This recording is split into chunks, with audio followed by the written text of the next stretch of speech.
Assalamualaikum warahmatullahi wabarakatuh. Apa kabar anak-anak Ustazah semuanya? Insya Allah semuanya dalam keadaan sehat dan semoga Allah selalu melindungi kita dari berbagai penyakit. Amin. Nah, anak Ustazah, insya Allah Ustazah akan mereview kembali pembelajaran kita di tema 3, benda di sekitarku, subtema 1.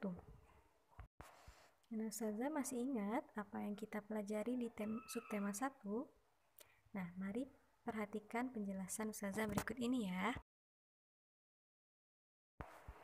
Nah, pada pembelajaran subtema 1, pertama kita akan membahas di bahasa Indonesianya ya. Nah, anak Ustazah, pada pembelajaran bahasa Indonesia, di subtema 1 kita belajar tentang benda. Anak Ustazah tahu apakah benda itu?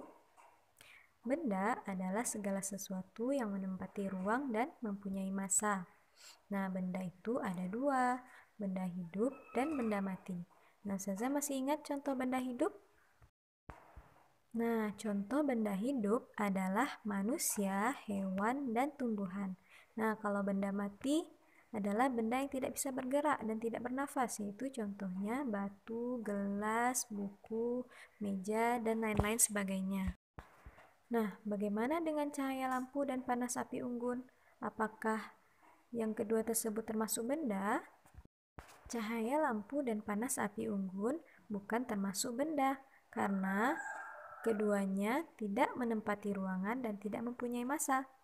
Nah, jadi sekali lagi, benda adalah segala sesuatu yang menempati ruang dan mempunyai massa. Nah, benda-benda tersebut ada beberapa bahan pembentuknya. Nah, coba kita lihat gambar berikut. Nah, pertama dari kayu. Apa contohnya yang dari kayu? Ada lemari, kursi, meja, dan lain-lain. Nah, kemudian yang kedua ada yang terbuat dari kertas. Contohnya tisu, koran, kardus, dan lain-lain. Nah, yang selanjutnya ada benda yang terbuat dari plastik. Nah, benda yang terbuat dari plastik ini sangat banyak kita temui di sekitar kita. Namun, plastik juga membahayakan karena proses penguraiannya yang membutuhkan waktu yang cukup lama, bahkan sampai ratusan tahun. Nah, untuk mengurangi sampah plastik, kita dapat melakukan 3 cara. Yang pertama yaitu reduce, artinya mengurangi. Kita mengurangi sampah plastik. Nah, yang kedua yaitu reuse, yaitu menggunakan kembali. Dan yang ketiga yaitu caranya dengan recycle, dengan mendaur ulang sampah-sampah plastik yang bisa dijadikan bahan-bahan baru atau benda-benda baru. Selanjutnya ada benda yang terbuat dari kaca, yaitu contohnya ada piring, gelas, akuarium, mangkuk, dan lain-lain. Nah, sifat dari kaca ini yaitu kedap air dan tembus pandang. Bahan pembentuk benda selanjutnya yaitu logam. Nah, apa contoh logam anak Ustazah? Nah, contoh benda yang terbuat dari logam yaitu panci penggorengan, sendok sayur, dan lain sebagainya. Kemudian benda yang terbuat dari karet, contohnya yaitu ban mobil, ban sepeda motor, balon, sendal, karet, dan lain-lain. Pelajaran selanjutnya yaitu pelajaran PPKN. Nah, pada subtema 1 kita mempelajari tentang musyawarah. Nah, anak Ustazah tahu apa itu musyawarah? Musyawarah merupakan salah satu cara untuk mencari keputusan bersama. Nah, tujuan dari musyawarah ini adalah untuk membahas bersama suatu masalah agar tercapai keputusan bersama untuk menyelesaikan masalah tersebut. Semua orang mempunyai hak dan kewajiban yang sama ketika bermusyawarah, yaitu berhak bicara dan boleh berbeda pendapat. Namun, sikap kita dalam bermusyawarah juga harus diperhatikan. Nah, coba perhatikan sikap dalam musyawarah berikut ini. Yang pertama, kita harus mengangkat tangan sebelum berpendapat. Dan yang kedua, gunakan bahasa yang santun. Dan yang ketiga, tidak memotong pembicaraan ketika teman sedang menyampaikan pendapat. Nah, contoh musyawarah yang pertama yaitu di lingkungan sekolah. Apa contohnya, Anak Ustazah? Nah, pemilihan ketua kelas merupakan salah satu contoh bermusyawarah di lingkungan sekolah. Kemudian yang kedua yaitu pemilihan kepala desa, yaitu merupakan contoh musyawarah di lingkungan masyarakat. Nah, dalam bermusyawarah, kita juga harus mengetahui azas-azasnya. Yang pertama yaitu azas kekeluargaan, yaitu musyawarah harus mencapai kata mufakat atau kata sepakat. Yang kedua yaitu azas kebersamaan, yaitu hasil musyawarah selalu mendahulukan kepentingan bersama.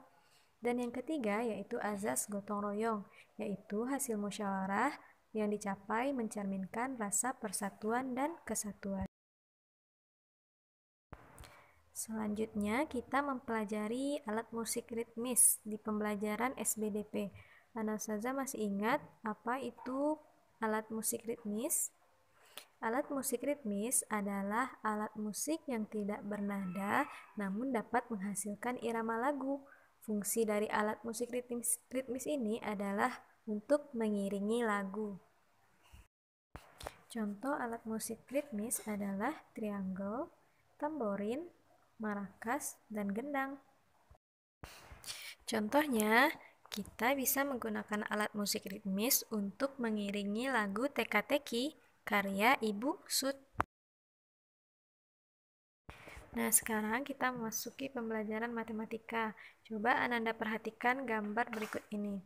Nah, benda-benda tersebut dikelompokkan berdasarkan fungsinya, yaitu sebagai alat untuk mengukur. Nah, coba Ana Ustazah perhatikan, pada benda-benda alat ukur tersebut terdapat beberapa satuan baku untuk mengukur panjang, seperti milimeter atau disingkat mm, sentimeter disingkat cm, dan ada juga meter disingkatnya m. Nah, sekarang mari kita pelajari fungsi dari masing-masing alat ukur tersebut. Nah, pada gambar pertama itu namanya adalah penggaris. Fungsinya membantu kita untuk mengukur dalam proses belajar mengajar. Nah, misalnya dalam proses belajar menggambar, Ana Ustazah diminta untuk membuat persegi panjang sepanjang 5 cm. Nah, Ana Ustazah mengukurnya menggunakan penggaris. Kemudian pada gambar kedua yaitu meteran roll. Fungsinya untuk mengukur panjang dan lebar tanah. Gambar yang ketiga yaitu meteran saku atau meteran gulung. Berfungsi untuk mengukur suatu bangun atau benda yang panjangnya lebih kurang 10 meter, misalnya untuk mengukur tinggi pohon. Dan meteran yang keempat yaitu meteran pita, berfungsi untuk mengukur ukuran badan, panjang, dan lebar kain.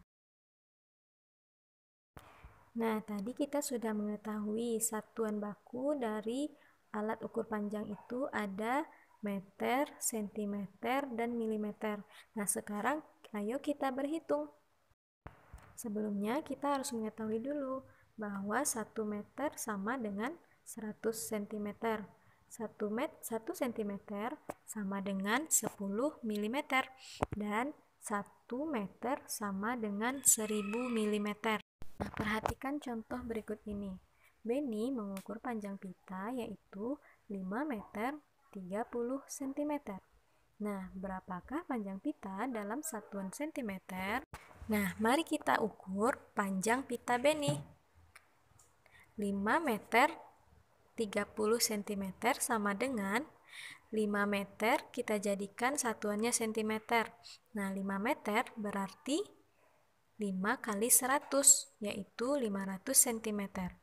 Ditambah 30 cm. Jadi, panjang pita Beni adalah 500 cm ditambah 30 cm, yaitu sama dengan 530 cm. Nah, sudah paham ya Anak Ustazah? Silakan dibaca-baca lagi materi untuk lebih paham ya, dan dikerjakan latihannya juga. Nah, Ananda masih ingat pembelajaran kita di subtema 1 pada pembelajaran PJOK? Nah, kita telah mempelajari teknik melempar dan menangkap bola. Pada gambar yang pertama, coba perhatikan gerakan dasar melempar bola. Pada gambar pertama, terlihat posisi kaki kiri ada di depan dan posisi kaki kanan ada di belakang. Badan menghadap ke samping namun pandangan lurus ke depan. Kemudian bersiap-siap untuk melempar bola dengan menggenggam bola diposisikan di belakang telinga. Kemudian siap untuk melempar bola. Coba dipraktekkan di rumah ya, agar lebih paham. Nah, selanjutnya yaitu gerakan dasar menangkap bola. Coba perhatikan lagi gambarnya, bagaimana posisi kakinya. Nah, posisi kaki kiri berada di depan, posisi kaki kanan berada di samping agak ke belakang. Posisi tangan di depan dada membentuk lingkaran bersiap-siap untuk menangkap bola. Gambar yang ketiga yaitu gerakan kombinasi melempar dan menangkap bola. Pada gambar yang di atas terlihat ada satu orang pelempar dan satu orang penangkap bola. Nah, pada gambar yang pertama terlihat bola dilemparkan dengan cara melambungkan ke atas. Kemudian pada gambar yang kedua, bola dilemparkan dengan arah mendatar. Nah, selanjutnya yaitu permainan bola tangan. Nah, bola tangan ini dapat kita mainkan menggunakan bola plastik terdiri dari 2 kelompok. Perhatikan aturan mainnya berikut ini. Aturan yang pertama, permainan dimainkan di lapangan. Yang kedua, permainan dilakukan oleh 2 kelompok. Yang ketiga, setiap pemain harus memasukkan bola ke gawang lawan. Yang keempat, bola harus dioper kepada teman satu tim. Setiap pemain harus mengoperkan bola setelah melangkah paling banyak 5 langkah. Dan yang kelima, kelompok yang dapat memasukkan bola sebanyak-banyaknya ke gawang lawan, itulah pemenangnya. Nah, sekianlah pembelajaran kita di subtema 1. Semoga Nanda semua dapat memahami penjelasan Ustazah dan dapat menjawab soal-soal di PH selanjutnya. Assalamualaikum warahmatullahi wabarakatuh.